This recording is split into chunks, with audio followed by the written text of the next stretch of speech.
Bom, seguimos falando de Estados Unidos, né?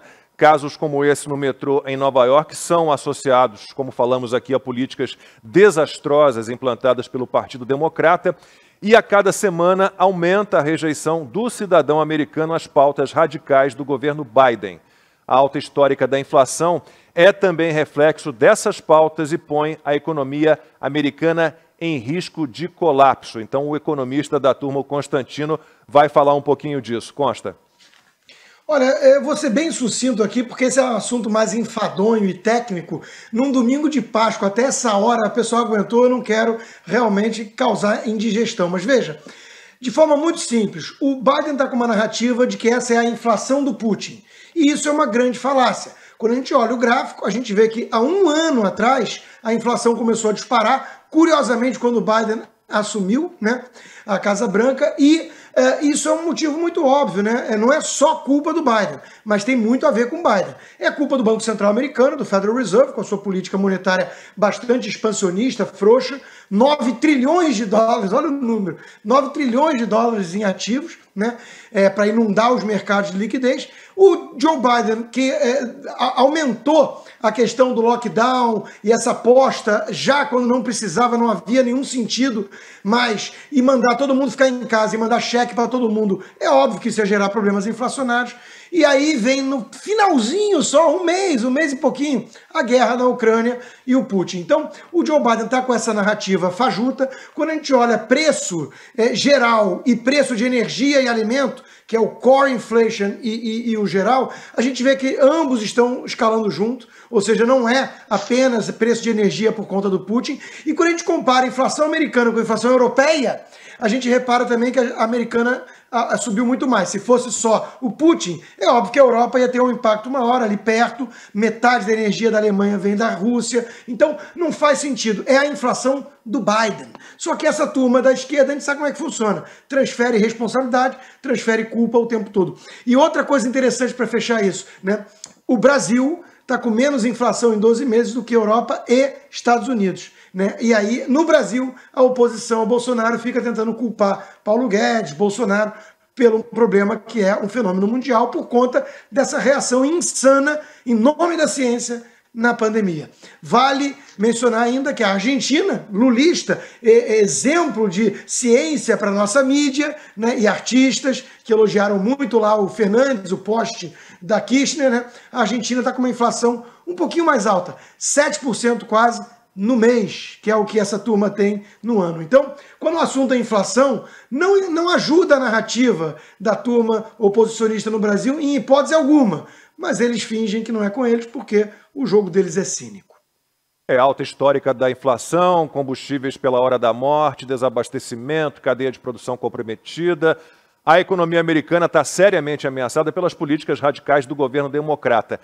Compraram o discurso de gente como Greta Thunberg e a proposta do Green New Deal desmantelou a autonomia energética dos Estados Unidos. A guerra na Ucrânia, claro, como disse Constantino, piorou a situação. E o Joe Biden tem visíveis dificuldades cognitivas. Mais uma vez, isso ficou bem claro. Vamos ver. America. God bless you all.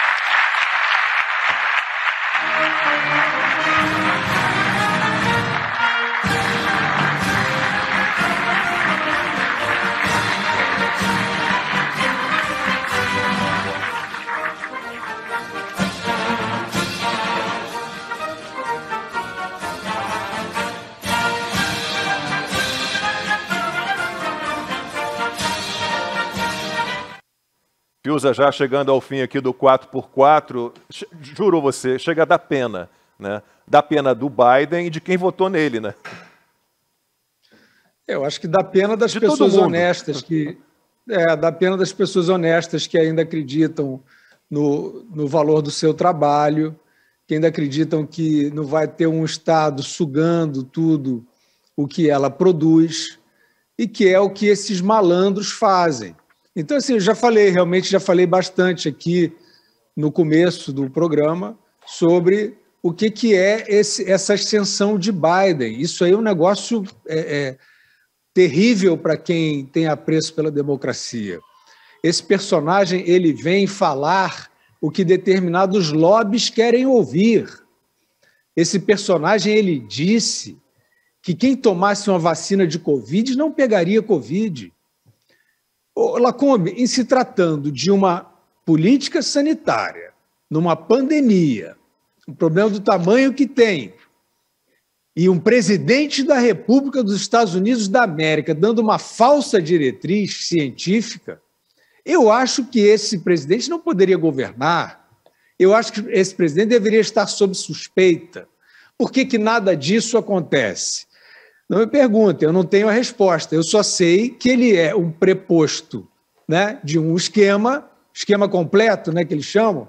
Ele é o preposto do esquema completo que, aparentemente, anestesiou muita gente boa, né? Muita gente que era boa, porque a gente não sabe, né? Está todo mundo virando fio. Muita gente que era boa está vendo um vexame desse, um atentado, um assinte contra a democracia, um sujeito representando grupos ostensivamente e as pessoas entregando a sua liberdade. Vocês estão entregando a sua liberdade, vocês que não gritam contra isso agora. Ah, não quero me meter, esse assunto não é meu, vou ficar no meu canto. Não, você não vai ficar no teu canto, vão te buscar no teu canto. Eu sinto dizer isso, vão te buscar no seu canto. Em muitos lugares, na Austrália, Israel, Reino Unido, nós já vimos políticas assim, terríveis em relação ao que a gente chamava de liberdade individual. A pátria da liberdade individual são os Estados Unidos da América, com um presidente desse, né, fazendo esse serviço sujo, esse papel, nessa eleição porca. Então, Lacombe, isso é um símbolo, a inflação é um dos problemas. Isso aí vai ser, se as sociedades transigirem com isso e estão transigindo, isso aí vai ser um arrastão antidemocrático. A gente vai ficar com meia dúzia de bilionários aí decidindo para onde você vai, o que você toma, o que você enfia na sua goela e na sua veia. Vai ficar assim e com um monte de idiota à sua volta ainda te patrulhando. Então, né, vamos ver se o Elon Musk traz aí alguma novidade, se alguns outros bilionários, alô bilionários, vocês não estão morrendo de vergonha dessa situação?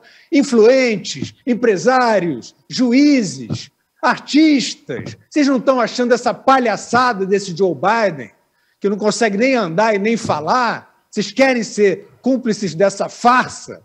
Pois é, mas daqui a pouco talvez a sua liberdade que você acha que não vai ser atingida, talvez fique tarde para você protegê-la. Ana, Joe Biden, o que dizer de Joe Biden?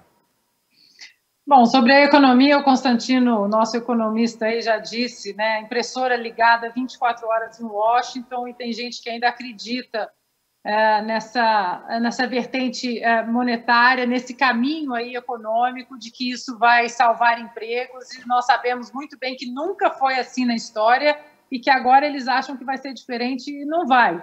E o Constantino ainda está lá na Flórida, que tem um governador muito bom, que preza pela liberdade econômica, liberdade intelectual, liberdade médica. Eu aqui do outro lado, eu tenho um mini Biden com essas mesmas políticas aí de Washington. Agora, um ponto interessante disso tudo, Lacombe, é que existem democratas chocados. Há democratas chocados. Nossa, mas eu nunca esperava isso.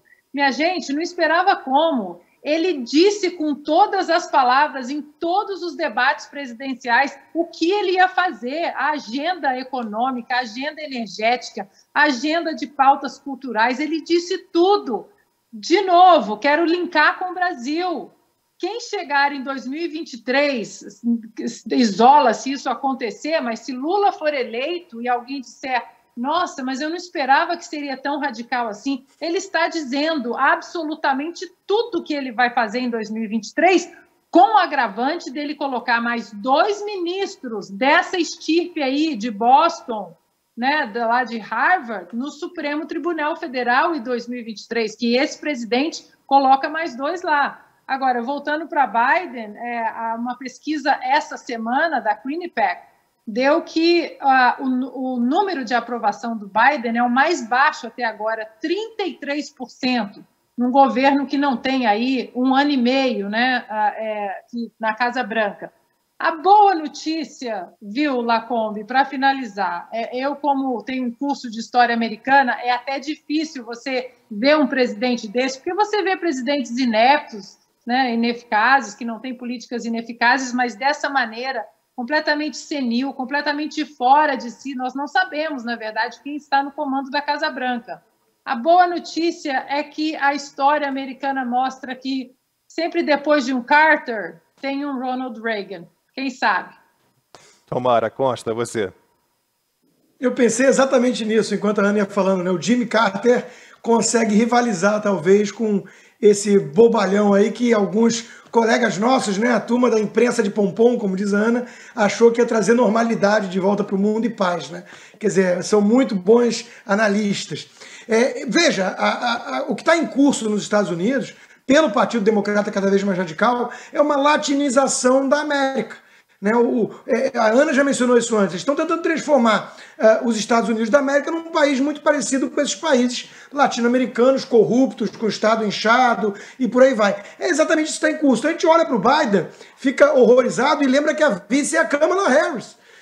Vê que ele colocou na Suprema Corte uma Ketanji Jackson da vida, que é alguém que é soft on crime, como disse a Ana, e que não sabe definir o que é mulher, né, porque tem medo de ofender patota lacradora ou woke. Então, o que está acontecendo nos Estados Unidos é muito rápido, essa deterioração aí radical, né? Só que tem freios e contrapesos ainda. Tem o lado cultural, tem o federalismo, tem a própria Suprema Corte, existem instituições, tem veículos de imprensa, né, rádio, tem as redes sociais. Então, não é tão fácil eles estragarem os Estados Unidos da América, mas que eles estão tentando com tudo que é força, e como disse a Ana, foi avisado. Quem achou que o Biden era uma figura moderada e que ia fazer um governo sensato, estava hibernando nos últimos 10 anos.